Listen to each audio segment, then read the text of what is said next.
Hi PG fam, welcome back to the Yvette set for personal growth straight talk topics with me, Yvette, aka EJ. So how's your personal growth going? Working on yourself for yourself feels good, doesn't it?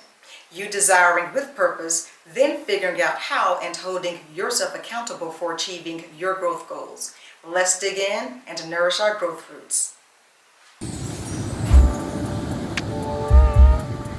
Episode 12, Choices. Perhaps you had a realization or aha moment to work on choices as your growth goal. Question to keep in mind. How do you determine your choices? PG fam, you know we focus on solutioning for the present and future from a coaching perspective.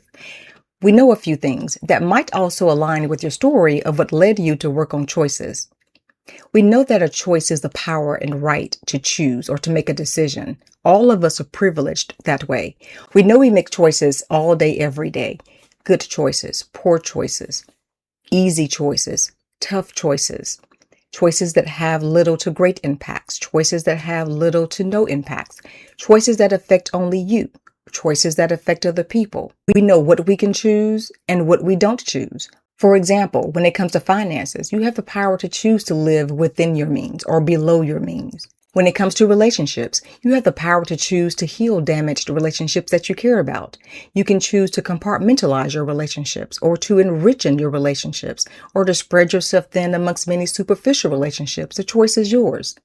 When it comes to our existence, while we don't choose our parents, the family and environment that we inherited or was born into, we choose what we make of our lives.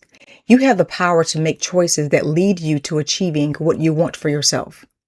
The amazing thing is we can commit to working on choices. Everyone is privileged with the power to choose. It is up to each of us to believe it. So for your own purpose, your intent and end game, and holding yourself accountable for achieving the power of making choices, how do you determine your choices? A few ways come to mind. Change the way you think. Know what you can live with. Learn from your experiences. Visualize your choices. And trust yourself. So let's do a deep dive into these. Are you changing the way you think? Viewing from different perspectives and angles to make choices and decisions. It could be logical or objective, like adding and subtracting. If it doesn't add value to your life, then remove it.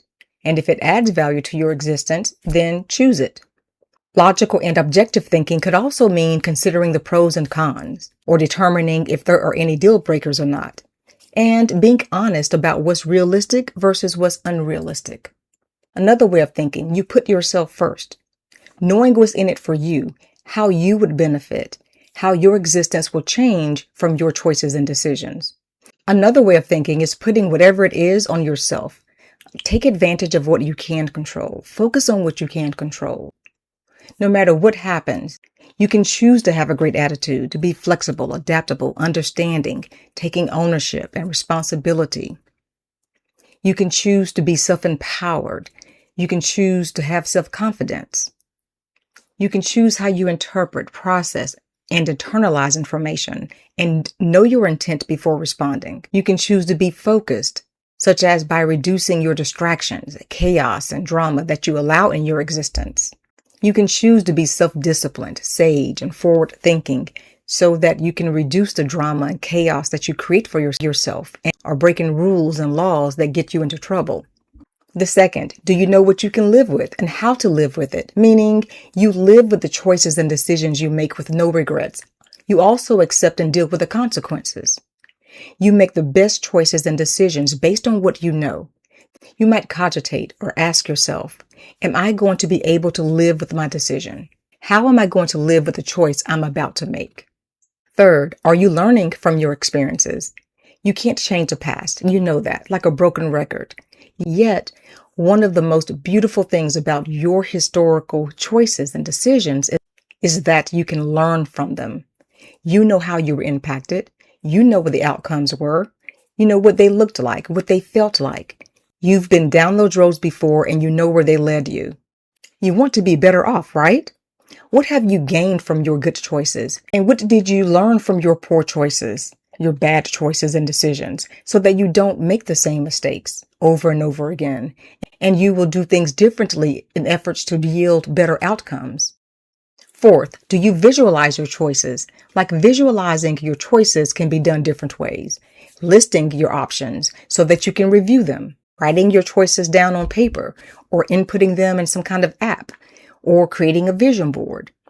Visualizing your choices can help you be realistic, strategize, determine who all is impacted, and help you figure out your expected outcomes.